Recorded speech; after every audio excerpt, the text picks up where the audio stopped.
Nós estaremos recomeçando aqui na nossa apostila, nessa página 40, começam alguns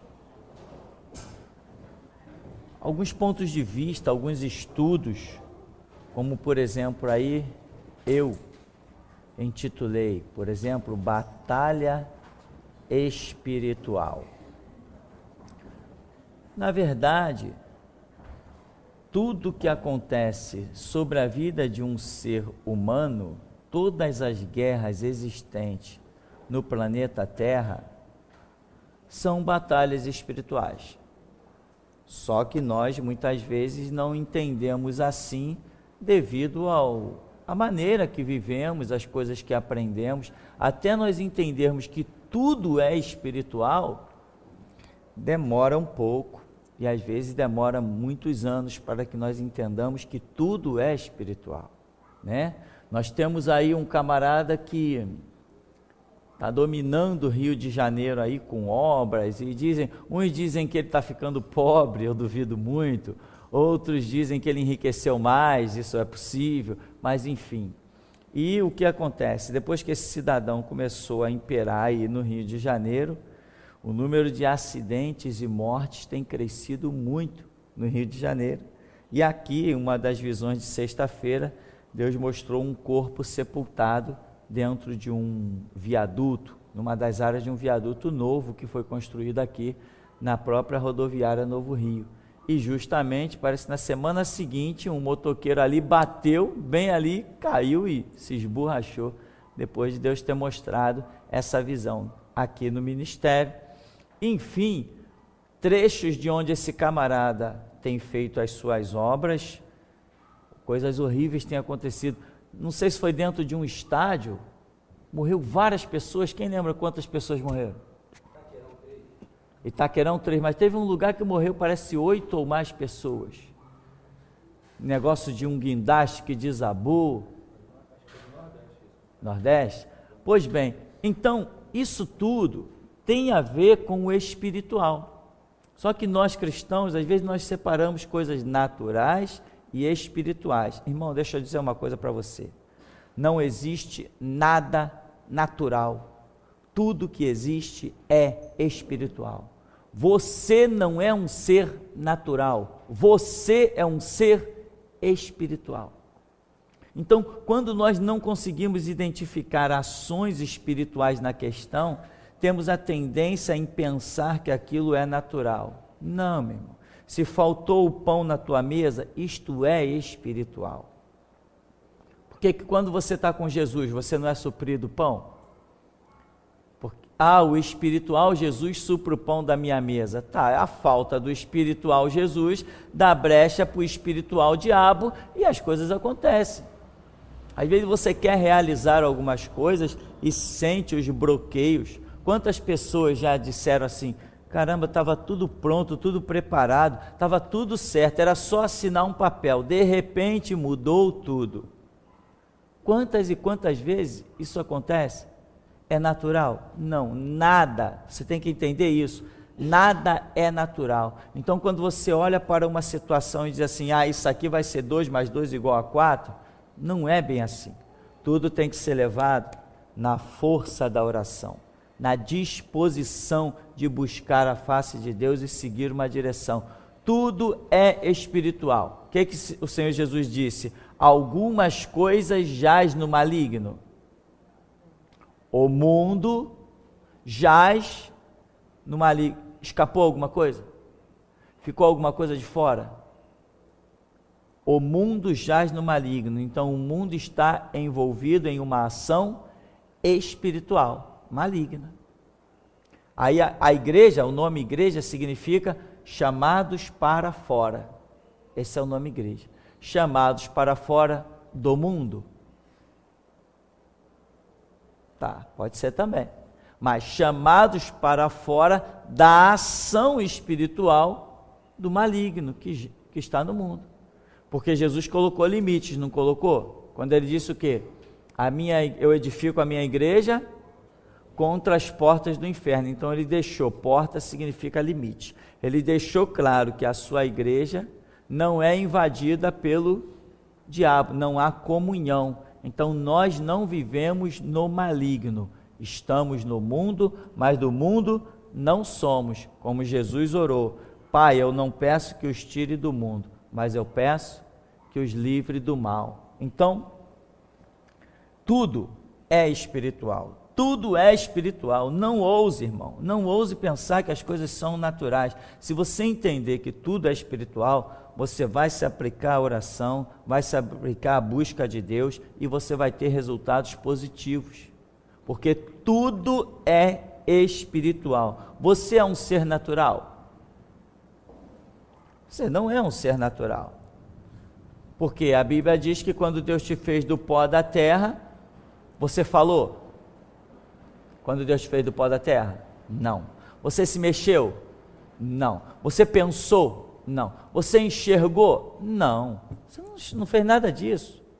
Mas diz que depois Deus soprou de si, da sua essência, para dentro do homem, e aí o homem se fez alma vivente. Então você não é um ser natural, você é um ser espiritual. Quando você morre, o seu corpo é sepultado, você para de existir? Não. Então você é um ser espiritual. Se alguém destruir o meu corpo, picar ele bem picadinho, com uma faca, um cutelo bem afiadinho, se alguém picar o meu corpo, consegue me matar? Não, porque o que está dentro desse corpo é imortal. Até o próprio Deus, pelas suas regras, determinou que eu não morrerei nunca, porque Ele deu da sua eternidade a mim, quando Ele no jardim do Éden soprou sobre Adão.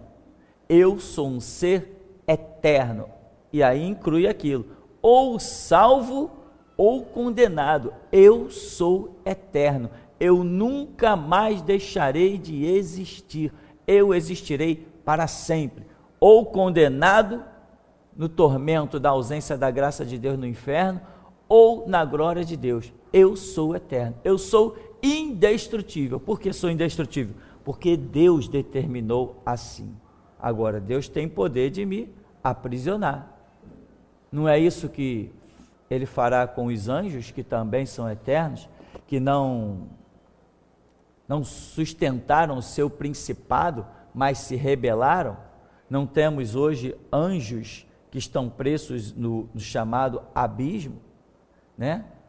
Então, se os anjos são eternos, nós também somos eternos. Os anjos foram criados a partir de um momento e nós também fomos criados a partir de um momento. Os anjos são seres espirituais, nós somos seres espirituais, aprisionados, entre aspas, em um tabernáculo carnal, onde Deus nos colocou com dependência deste mundo, e aqui nesse mundo, nesse cenário do mundo, Deus nos provará. Se formos aprovados, Ele nos levará para herdarmos a sua glória, e se formos reprovados, Ele nos levará para sofrermos o seu desprezo eterno. Então, tudo é espiritual.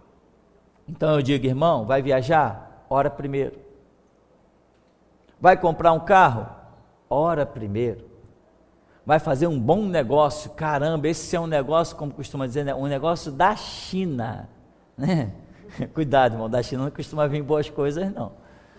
Aquilo, a banda lá, só vem dragão soltando fogo. Então, vai fazer um bom negócio? Ora. O que eu já conheci de gente que fez um bom negócio e se ferrou, né? Eu tenho dinheiro, ali está a proposta, o que impede? Nada impede. Agora, custa fazer uma oração? Mas alguns já sentem no seu espírito que se fizer a oração, Deus vai dizer não, aí nem querem fazer. Dizem-se servos de Deus, mas não tem nada a ver com Deus, são servos da sua própria vontade.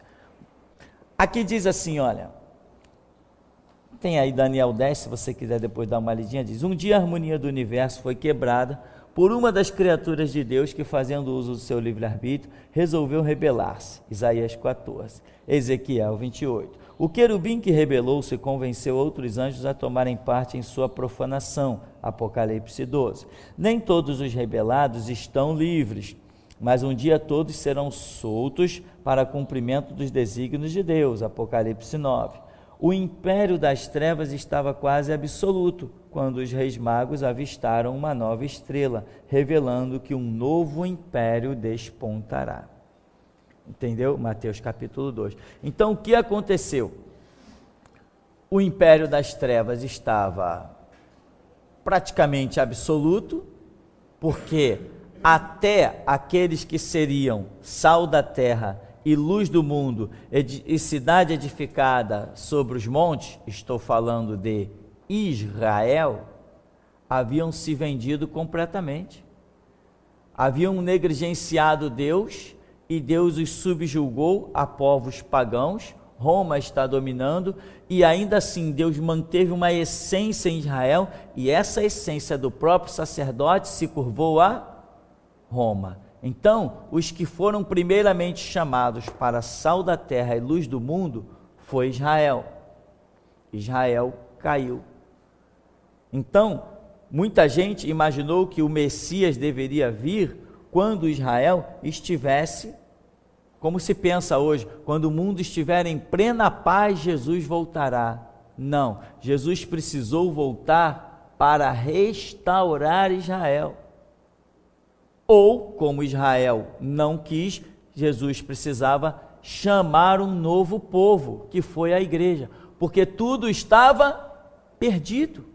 A Bíblia diz que Deus olhou para a terra e não viu nenhum. O que ele precisou fazer? Olhar para o seu filho, um ser espiritual, unigênito da sua glória, e dizer assim: só resta fazer isso. Você vai se transformar num homem para lá viver na carne, ser tentado, ser provado, vai ter que deixar a tua divindade aqui, vai ter que ir lá para baixo como homem, para mim poder recomeçar tudo de novo, porque eu não tenho condição de recomeçar com ninguém que está lá embaixo. É um dos pensamentos que eu tenho. Então assim aconteceu. O mundo estava um caos, e é nessas condições que o Messias será sempre manifesto. Quando é que Deus levantava os profetas em Israel? Quando estava tudo em paz ou quando estava um caos? Quando estava em caos. Quando o Messias foi manifesto a Israel? Quando estava tudo em paz ou estava um caos? Quando estava em caos. Quando é que Jesus voltará de novo a este mundo? Quando estiver em paz ou quando estiver em caos? Quando tudo estiver caos. Portanto, os cristãos estúpidos que dizem Jesus só voltará quando o evangelho estiver sendo pregado a todos os povos e o mundo estiver em plena paz com o domínio do evangelho, isto é pura ignorância, fruto de quem sequer leu Mateus. Sequer leu Mateus para entender alguma coisa. Jesus voltará quando o mundo estiver um caos. E qual o maior caos que nós teremos hoje na sociedade? Quem sabe? O reinado do anticristo será o maior caos. O mundo estará em tão profundo caos. Veja bem, caos não quer dizer briga, matança, assassinato, estupro, embora haverá isso, mas o caos se revela nas concepções do ser humano, em que ele se tem afastado de Deus a pontos extremos. E esse período que nós estamos falando, o mundo terá se afastado tanto de Deus, mas tanto, que vai olhar para o diabo e vai dizer: ali está Deus. Esse será o caos maior que a humanidade vai enfrentar, em que Satanás vai se assentar num trono e vai ser chamado pelos judeus de Messias e pela humanidade de o grande Salvador da história da humanidade. E é neste caos que Jesus Cristo se manifestará pela segunda e última vez. Tá, irmão? Então, Jesus não virá com o mundo em paz. Jesus virá com o mundo em caos. E não é um caos de, estão matando, não. Quem vai promover essa matança maciça é o próprio reinado do anticristo. Mas Jesus, quando se manifestar, ele vai encontrar um mundo em caos, porque as concepções do mundo vão ter tentado eliminar completamente Deus da sua história. E para garantir isso, eles participarão de um grande massacre de cristãos, que são aqueles que estarão pregando a verdade durante o período chamado o grito da meia-noite. O mundo vai se levantar para apagar, para riscar Deus da história da humanidade. Eles vão ver assim, quem está falando de Deus aí? É aquele grupo ali? Extermina. E nessa hora, quando eles partirem para assassinar cristãos, muitos serão martirizados, e ali, em meio a martírios, o arrebatamento acontecerá. Esta é a história da humanidade. Não é talvez essa seja a história da humanidade. Eu estou dizendo que esta é a história da humanidade. Bom, então, essa batalha espiritual consiste em que o inimigo esteja tentando conquistar as suas concepções, mas o Espírito Santo, Deus, também está tentando conquistar as suas concepções. O Espírito Santo, ele veio para convencer o mundo do pecado, da justiça e do juízo, mas o espírito de Satanás também está aí procurando roubar, matar e destruir. Roubar a verdade do ser humano, matar as suas convicções em Deus, destruir todos os conceitos divinos que ainda restam na mente humana. Esta é a ação do diabo e esta é a ação gloriosa do Espírito Santo. Então, nós vemos uma luta não do Espírito Santo contra o diabo. Não vemos essa luta. Nós vemos uma luta do Espírito Santo pela conquista da mente humana e uma luta do diabo pela conquista da mente humana. Por que não existe luta direta entre o Espírito Santo e o diabo? Por que não existe? Simples, porque ela já teria chegado ao fim. O Espírito Santo já teria massacrado o diabo, já teria exterminado ele. Então o Espírito de Deus não veio para se levantar contra o diabo, numa batalha direta. Ele veio para desfazer as obras do diabo no homem, e não desfazer as obras do diabo no mundo. Vou neutralizar a obra do diabo. Acabou, estalou os dedos, acabou. O Espírito Santo não tem todos os atributos da divindade? Ele não é onipotente? Ele não é onisciente? Ele não é onipresente? Como que o diabo vai lutar contra um camarada desse? Então não existe uma luta do Espírito Santo contra o diabo. Existe uma luta do Espírito Santo na mente humana, procurando levá-lo ao conhecimento, ao entendimento do que é pecado, do que será justiça, do que será juízo. E o diabo também está ali guerreando pela mente humana. Esta é a grande batalha espiritual. Podemos resumir isso aí em alguns minutos, Não precisamos criar nenhum caminhão de apostilas, não precisamos criar nenhum montão de livros, escrever 100, 200, 300 páginas. Não, o resumo é esse. Então, o Senhor Jesus nos deu todas as armas para vencermos, para entendermos as coisas. Basta um pouquinho de humildade. Tu, quando orares, entra no teu quarto, fecha a tua porta e fala com teu pai. Irmão, eu vou repetir isso, acho que é 1001 vezes. Simplesmente, meu irmão, vá orar. Eu vou te afirmar isso. Quem ora não erra nunca. Você é pai? Ama seu filho? Se o seu filho chegasse diante de você, pai, eu tenho uma decisão para tomar, mas eu não sei o que fazer, estou confuso, eu não conheço o amanhã, eu não sei o que será amanhã, eu não sei se a minha decisão hoje, o que ela vai gerar na minha vida amanhã, ou se ela está correta. Você, conhecendo a decisão do seu filho, conhecendo o amanhã, o futuro dele, você daria a ele uma resposta, sim ou não? E Deus que te ama muito mais do que você ama o teu filho. Deus te ama muito mais do que o que você ama o teu filho. Então, irmão, deixa eu dizer assim, eu gosto de usar certas expressões, que aí marca bastante, né? Tipo assim, deixa de ser burro. Hora de decisão é hora de oração. Se eu tenho alguém que está ali me esperando, tipo assim, pô, vem falar comigo que eu tenho a solução para você. O que eu vou fazer da vida?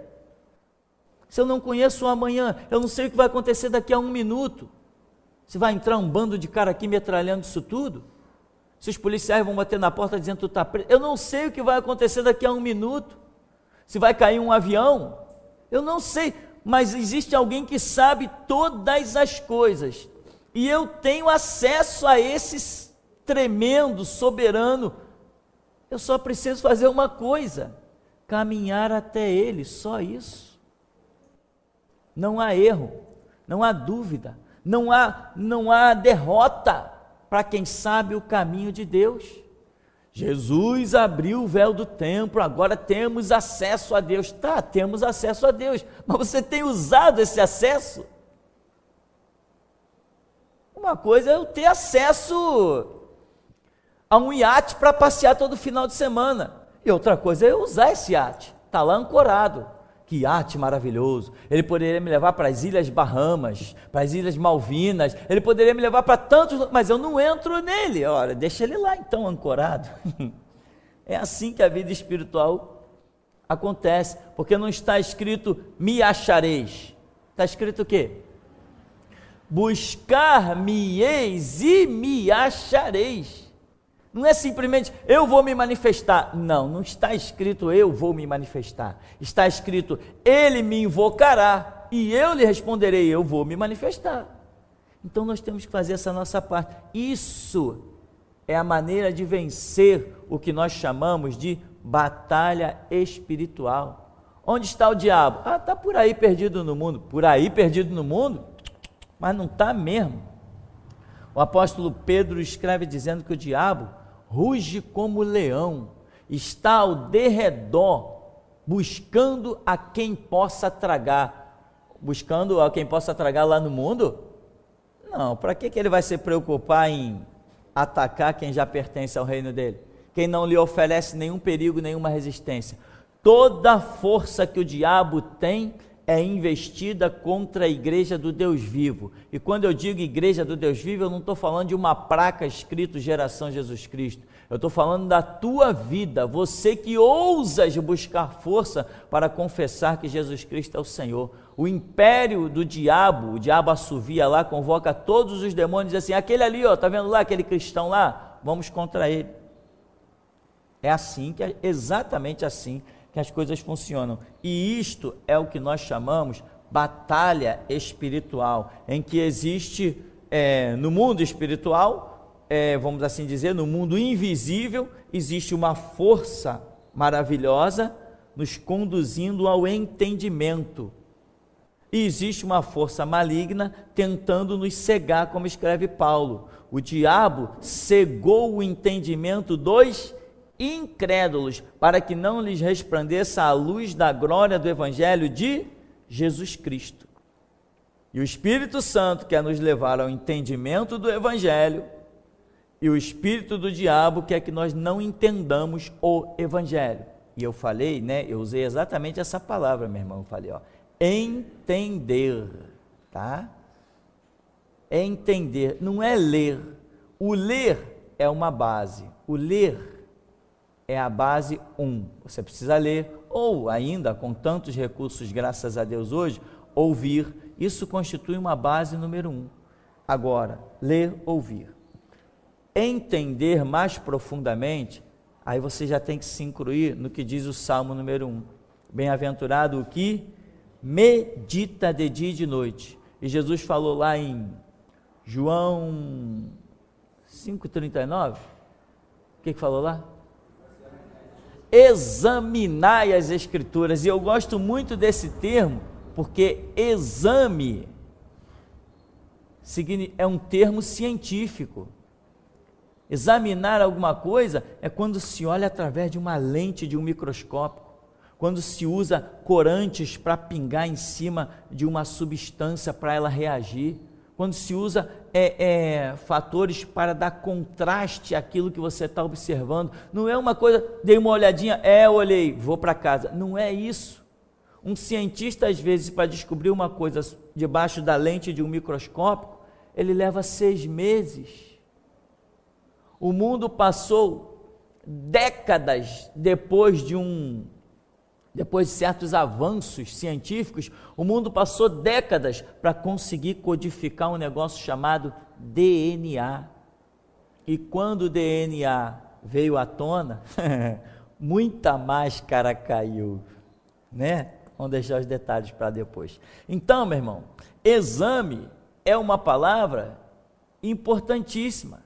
O que é um exame? Presta atenção que eu vou te dizer o que é um exame, para você entender como você tem que estudar, meditar e buscar. Você entra numa faculdade de letras, né? Você quer se formar num advogado. Aí você passa ali estudando, não sei, 4, 6 anos, não sei. Você lê livros, estuda, aí na faculdade não te dá uma prova? Te dá uma prova. É um exame. Aí você tira lá na faculdade as suas notas, no final você concluiu, você passou na média exigida pela faculdade, a faculdade te dá um diploma. Você é advogado? Não, você não é advogado. Mas eu passei na faculdade, e daí? Mas você ainda não é advogado. O que você precisa? Vou lá na OAB, na Ordem dos Advogados do Brasil, vou prestar um concurso, uma prova, um exame na OAB.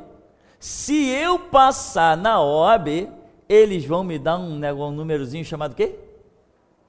Em algumas redes aí chama CREA, né? Eu não sei. Então, cada organização tem os seus numerozinhos, né? OAB não sei que, /RJ, ou enfim. Você entende o que é um exame? Até você ser aprovado, quantos exames passam pela sua vida? Como é necessário você passar por uma série de situações. Então, Jesus usou esta expressão, examinai as Escrituras, significa você esgotar, entre aspas, todos os recursos que você tem para empreender naquilo ali. Primeiro eu vou ler, estou lendo. Agora deixa eu ouvir, para ver se eu percebo as mesmas coisas. Deixa eu pegar os dicionários. Você tem que exaurir aquela situação ali, você tem que ter um trabalho exaustivo. Você tem que meditar. O que é meditar? É você parar e pensar naquilo. Jesus falou bem-aventurado. O que é bem-aventurado? Uma expressão que quase ninguém usa. O que é bem-aventurado? O homem que medita de dia e de noite. Caramba, de dia e de noite? O que quer dizer isso? Eu não vou dormir mais? Então você começa, e nisso aí o Espírito Santo vê que você abriu uma brecha para ele falar. Então, meu irmão, batalha espiritual é realmente a sua sujeição à ação do Espírito Santo que está no mundo para nos convencer. Como Jesus falou, ele virá e convencerá o mundo do pecado, da justiça e do juízo. Tá? Então, essa obra é do Espírito Santo. E contrário a isto, nós temos também a obra de Satanás, que está querendo cegar completamente o homem dessa questão de pecado, justiça e juízo. Na verdade, que nós já vemos hoje algumas denominações que dizem que não há pecado. Você sabia disso? Você sabia que não há pecado para algumas denominações? Essas tais igreja contemporânea, a igreja dos gays, né? Dos gays, das lésbicas, não há pecado. Por quê? Porque Jesus na cruz já cancelou todos os pecados. Loucura. Então qual é a missão do Espírito Santo? Não tem mais missão. Se não há pecado, Jesus disse que ele viria para convencer o mundo do pecado, do justiça e do juízo. Se não há pecado, vai convencer de quê? né? Outra coisa, aquele tal José Luiz de Miranda, o tal de eu sou a reencarnação de Jesus Cristo homem. Esse homem já morreu de cirrose, ele tomava tanto uísque, morava numa mansão do lado do Michael Jackson, o cara tinha dinheiro que não acabava mais. Também morreu, e ele dizia na igreja dele, eu vi uma reportagem com Roberto Cabrini, né, aquele negócio do documento especial, ou Conexão Repórter, mas dessas coisas bem sofisticadas, e Roberto Cabrini entrevistou muitos homossexuais que frequentavam essa organização. Ele dizia, não existe mais pecado, eu posso fazer da minha vida o que eu quiser, não existe mais pecado.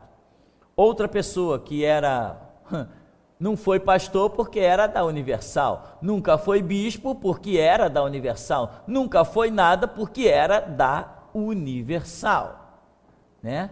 Mas era o tal de Renato Suete, que hoje virou bispo da Igreja Católica, virou bispo de uma paróquia católica. Que absurdo!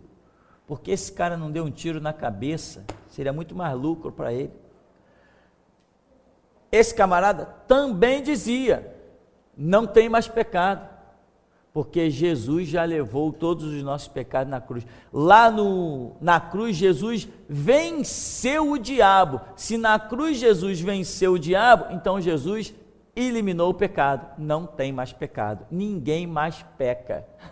Ele podia bem dizer isso para os traficantes, né? Para os pedófilos, para os homossexuais. Ele podia bem dizer isso. Bom, resultado é que o camarada foi parar aonde ele hoje está, no inferno. Então, meu irmão, batalha espiritual é a obra do Espírito Santo através da verdade do Evangelho te conduzindo para um lado, e a obra do espírito do diabo ou de Satanás, usando inclusive lideranças apóstatas, pastores, bispos, arcebispo, cardeal, pai de santo, o que você achar, pastores presbiterianos, metodistas, batistas, gente da comissão de combate à intolerância religiosa, toda essa raça, né, dos pés da estátua, eles, movidos pelo espírito de Satanás, tentando apagar a verdade da sua memória. Isto é a batalha espiritual. Então, Jesus disse, ser fiel até a morte. Aí eu te pergunto, fiel a quê?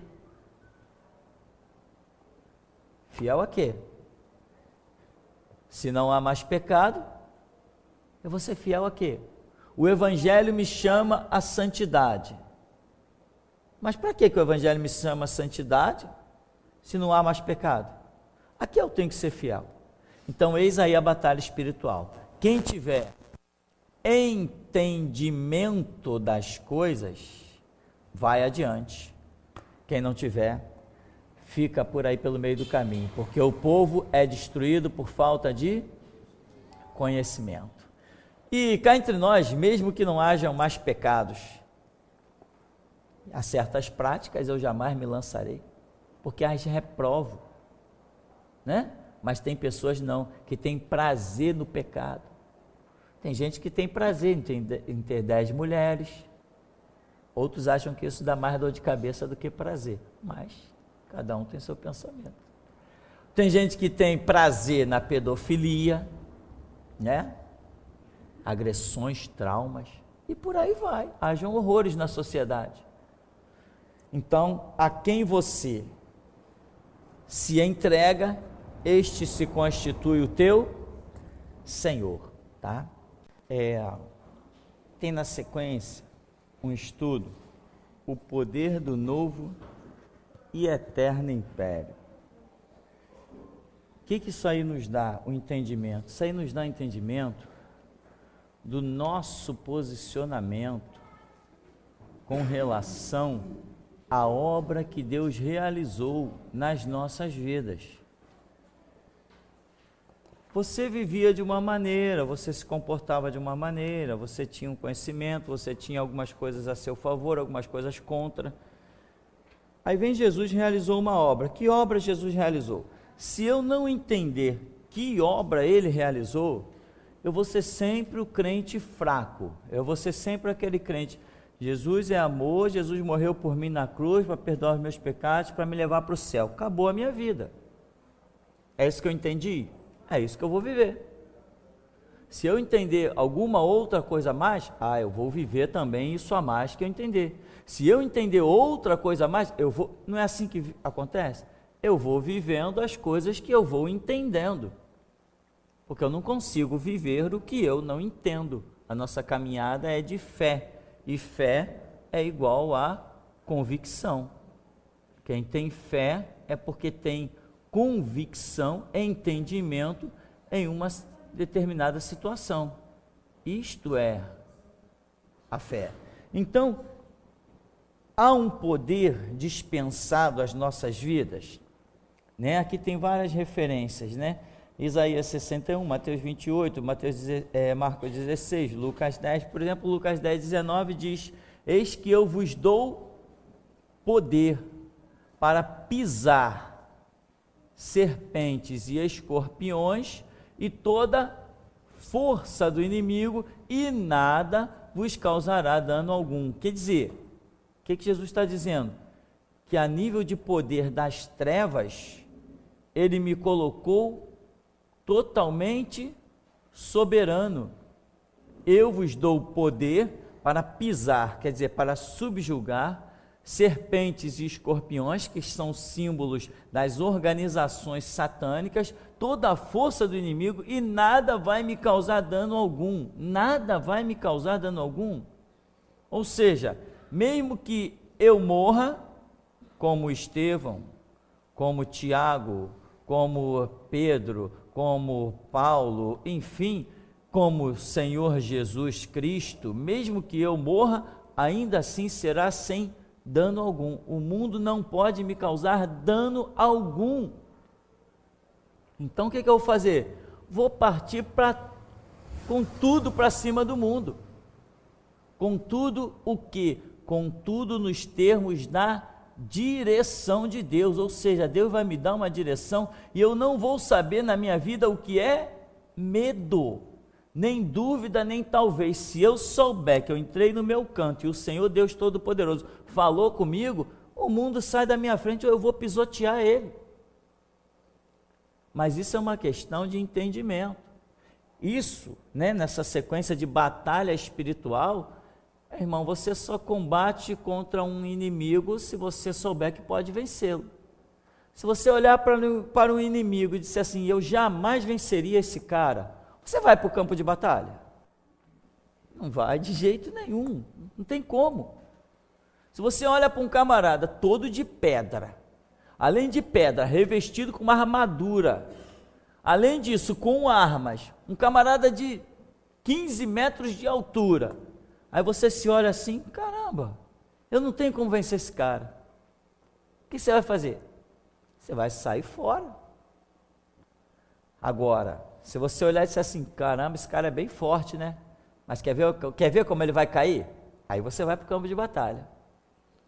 Então, isso aqui é se você entende a obra que Jesus Cristo fez. Ele nos libertou da potestade do ar. Opa, então peraí, eu já fui liberto. Ele nos deu poder para pisar serpentes e escorpiões, que são ali símbolos. Você sabe que Apocalipse fala da antiga serpente, que é o diabo e Satanás. Então, ele me deu autoridade sobre o diabo. Então aquela história de que o diabo está me perseguindo, irmão, o diabo está me oprimindo, ela é falsa. Se o diabo me persegue e me oprime, é porque eu não estou com as armas que Jesus me deu. Porque aqui está escrito que sou eu que tenho autoridade sobre o diabo, e não o diabo autoridade sobre mim. É isso que a Bíblia diz. Jesus falou, ide, pregai o evangelho, expulsai demônio, curai o enfermo. Lembra quando ele mandou os discípulos de 2 em 2, a missão dos 70? Vai lá, expulsa demônio, cura enfermo, de graça receber, de graça... Como é que é? Expulsa o quê? Demônio? Então como que eu vou ter medo de alguém se me foi dada autoridade para expulsar? Expulsar não é pedir, por favor, você dá para sair? Não é, expulsar não é isso. Expulsar é eu chegar e dizer assim, ó, sai, estou mandando. É uma coisa totalmente fora da realidade que o ser humano pode pensar. Eu tenho autoridade sobre todos os demônios que existem, todos eles que fizeram parte da rebelião de Lúcifer. São milhões de demônios. Eu sozinho venço todos eles.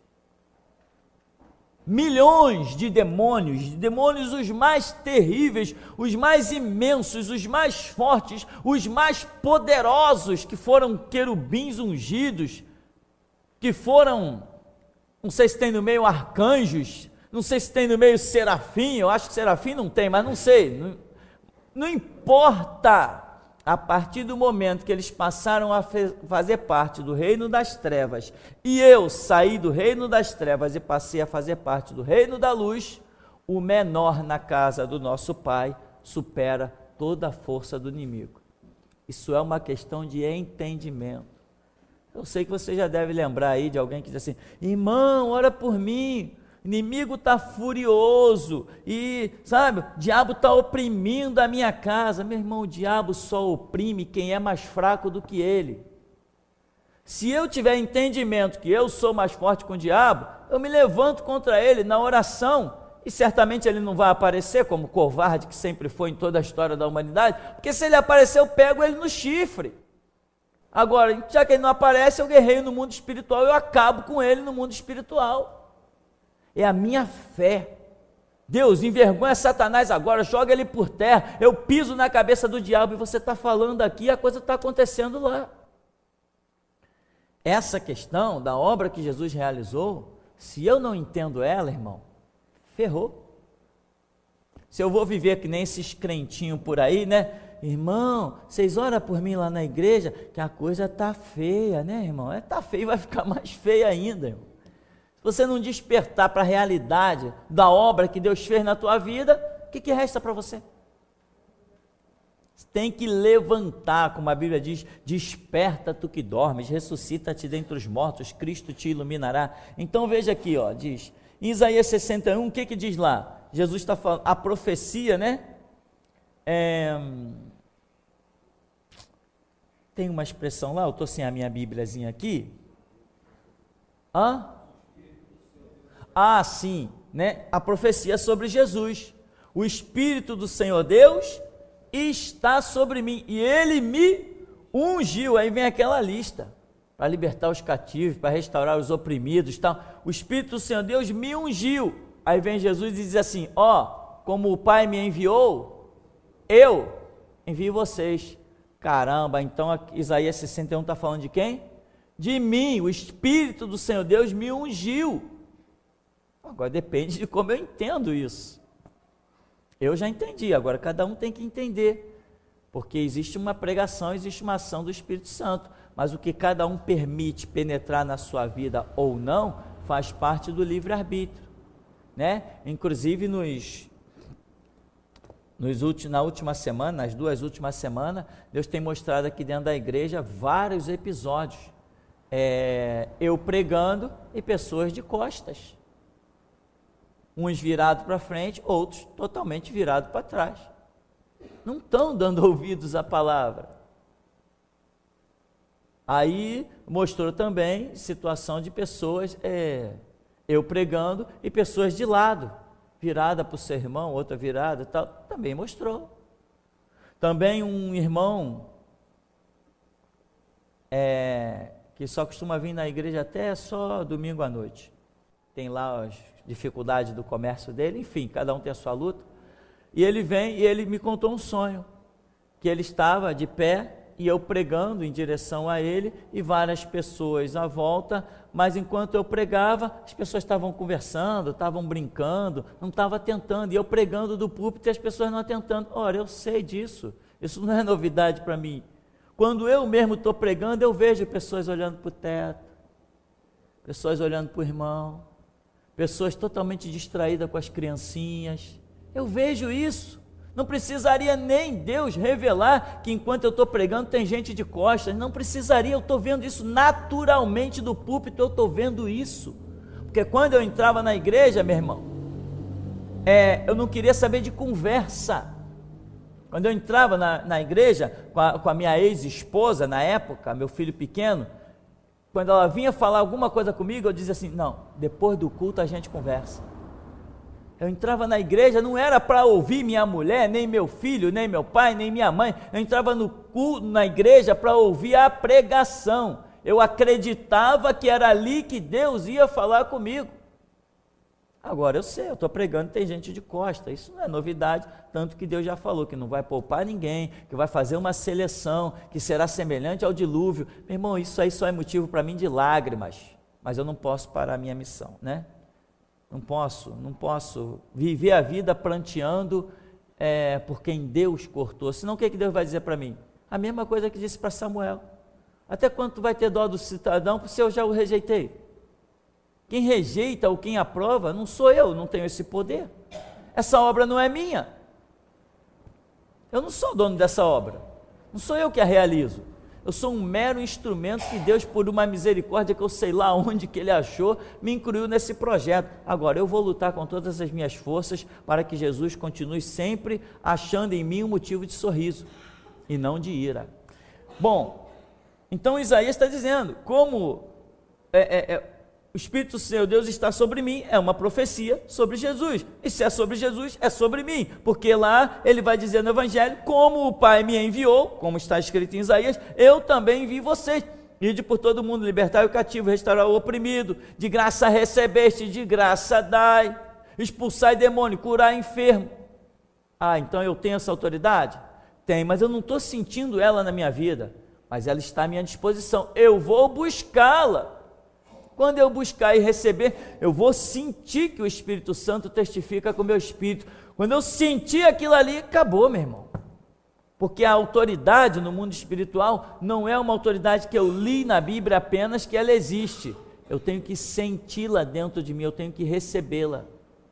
Uma coisa é os homens terem a promessa. Jesus falou lá a respeito do dia de Pentecostes, né? Ficar em Jerusalém até que do alto sejais revestidos de poder. Então eles tinham a promessa, mas eles tinham que esperá-la acontecer.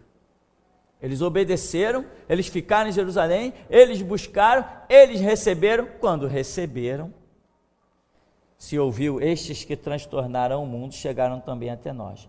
Então Mateus 28 está lá escrito também, ide, curar enfermo, batizar, expulsar demônio, em Marcos 16, em Lucas 10, 19, a passagem que nós estamos aqui enfatizando, que eu vos dou o poder para pisar serpentes e escorpiões e toda a força do diabo. Então, as coisas, já falamos sobre isso muitas vezes, as coisas nesse reino espiritual, nesse reino glorioso, elas acontecem quando eu tenho entendimento, e o entendimento depende de empenho, depende de estudo, depende de busca, depende de oração. Eu tenho que valorizar o reino espiritual, como dizendo assim, se eu não tivesse espiritual, eu vou morrer.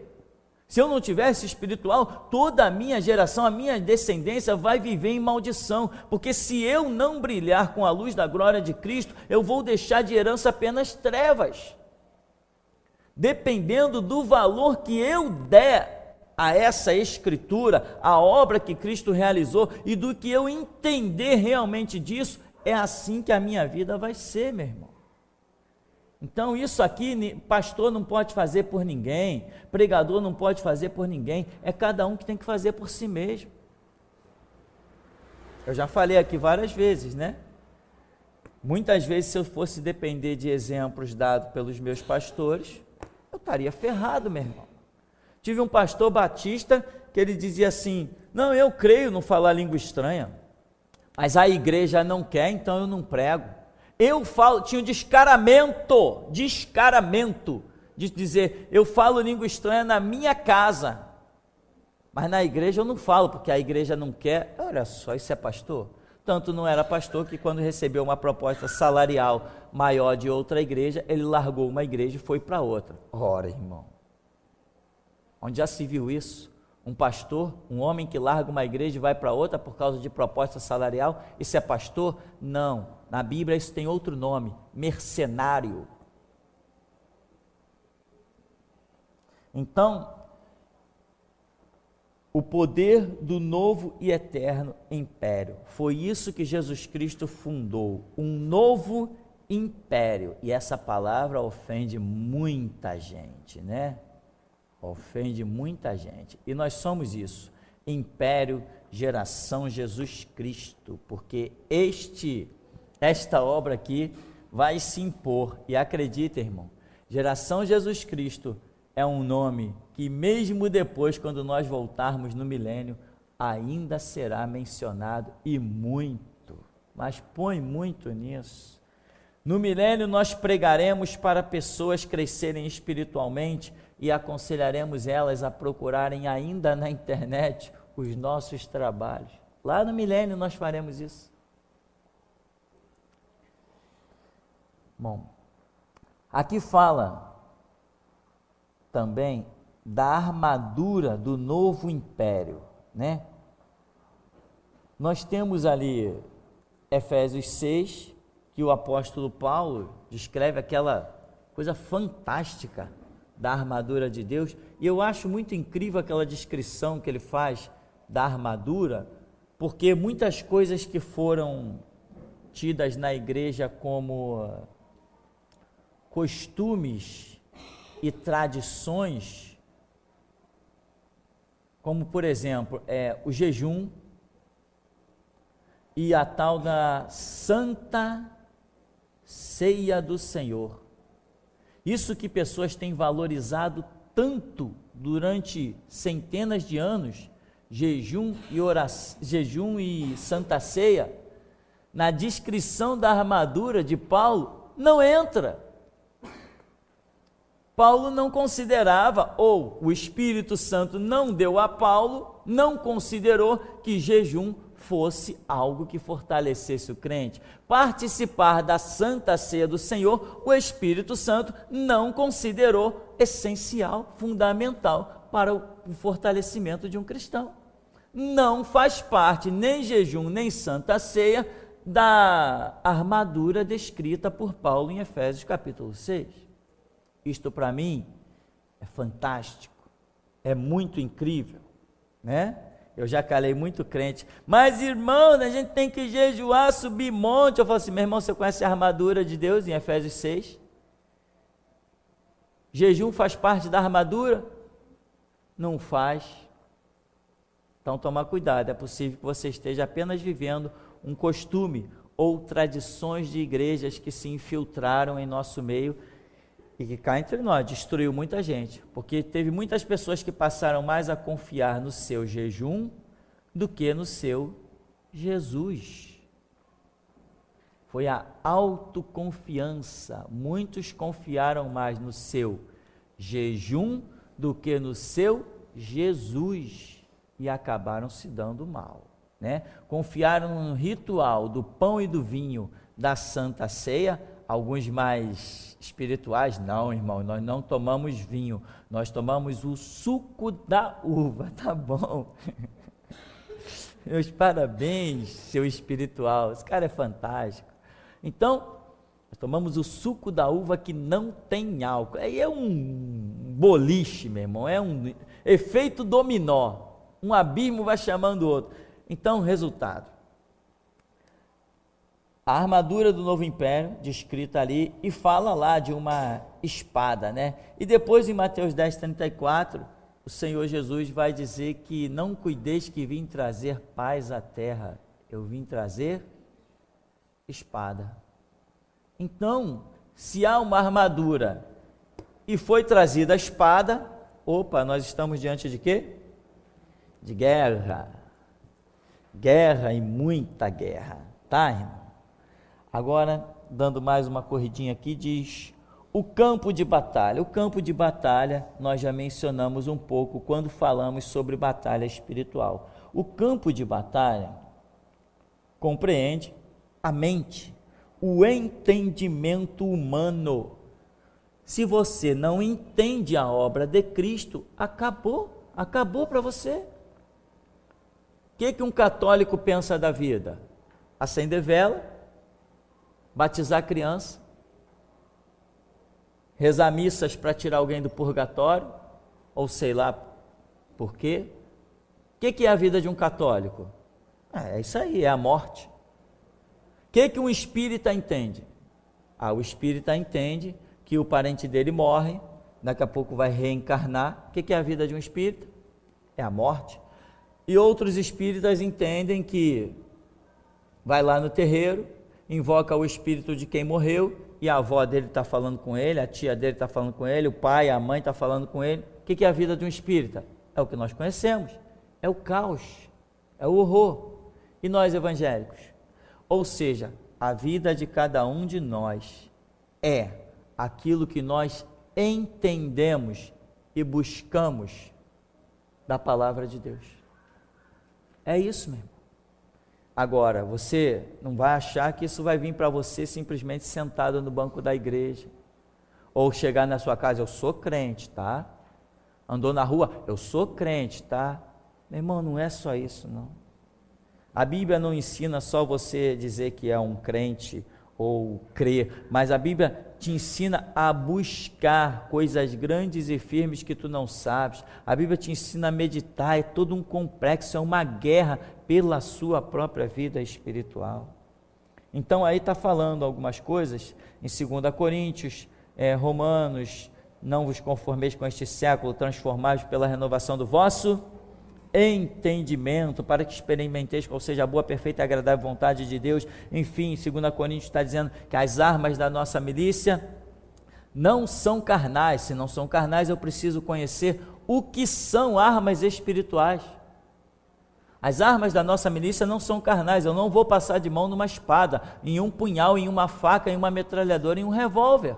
Eu não vou pegar essas coisas. O reino do meu Cristo não me convoca a pegar em armas confeccionada por homens, não, mas em armas confeccionadas por Ele. As armas da nossa milícia não são carnais, mas sim poderosas em Deus para a destruição das fortalezas, levando cativo todo pensamento à obediência de Cristo Jesus, desfazendo os sofismas. Então, isto é que diz lá em 2 Coríntios capítulo 4, verso 3 e 4. Se as armas da minha milícia não são carnais, se eu não as posso pegar, eu tenho que entender que armas são essas e como eu as posso pegar. Se elas têm que fazer parte da minha vida, que armas são essas e como eu as posso pegar. Aí vai do interesse de cada um. Deus, me ensina, cadê as tuas armas? Como que eu trabalho com ela? Deus, como é que eu manuseio as tuas armas? Aí orou um dia, vai orar daqui a um ano. Não, meu irmão. Quem realmente quer alguma coisa, bate todo dia. Batei e abrir-se-vos-á, buscai e achareis. Exclama a mim, responder-te-ei. Chegai-vos a Deus, Deus se é você ser um espírito com Deus. É você esquecer da tua própria vida para viver a vida de Deus. É assim que as coisas funcionam. Isso não é para qualquer um. O evangelho nunca foi para qualquer um. Uma doutrina que chama pessoas a morrerem por uma causa, isso é para qualquer um? Para qualquer um é onde estão te chamando para ser empresário, dono do mundo, rico. Para qualquer um é onde estão te chamando para conquistar possessões da terra. Isso é doutrina para qualquer um. Mas nós, que fomos chamados para morrer pelo evangelho, isso não é doutrina para qualquer um. Muitos são chamados, a seara é grande, os obreiros são poucos, poucos são os escolhidos. E a vitória? A vitória está lá descrita, Apocalipse 12, Apocalipse 22, enfim, tem uma batalha espiritual, o poder dado ao novo e eterno império, a armadura do novo império, o campo de batalha e a vitória consumada. Caramba, Jesus me chamou para uma obra, ele já está dizendo, já tem a vitória, eu já te chamei para uma obra que já tem a vitória, já determinada, pré-determinada. Caramba, então eu vou me lançar com tudo, corpo, alma e espírito. Por quê? Porque eu já sou um vencedor, eu tenho somente que desfrutar dessa vitória.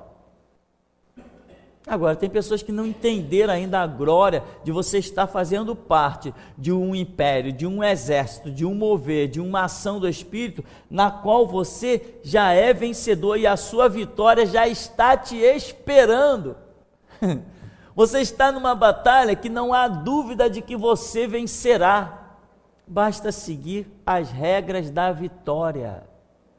Não há dúvida de que você vencerá. Então, eis a questão, né? A vitória está lá também determinada. Os anjos vão bradar, caiu Babilônia, a vitória. Depois do capítulo 22, a cidade celestial, a nova Jerusalém que desce do céu, e nós seremos um só rebanho, e haverá um só pastor, que é o Senhor Jesus. Habitaremos numa cidade, uma cidade celestial, 12 fundamentos, 12 portas, 12 pérolas, a glória do Cordeiro inunda. Eu não tenho mais motivo para olhar para trás, se a minha vitória está adiante. A minha vitória consiste em que eu morra por Jesus Cristo. Essa é a minha vitória.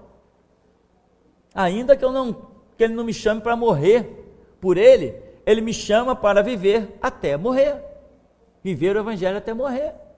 Nem todos são chamados a essa glória do martírio, nem todos são preparados para isso, mas nós temos que procurar desenvolver dentro de nós a fome e a sede de chegarmos a este ponto, né? Banindo de nós o medo, porque Paulo diz, né? Quer seja pela vida, quer seja pela morte. O que importa é que Jesus Cristo seja glorificado.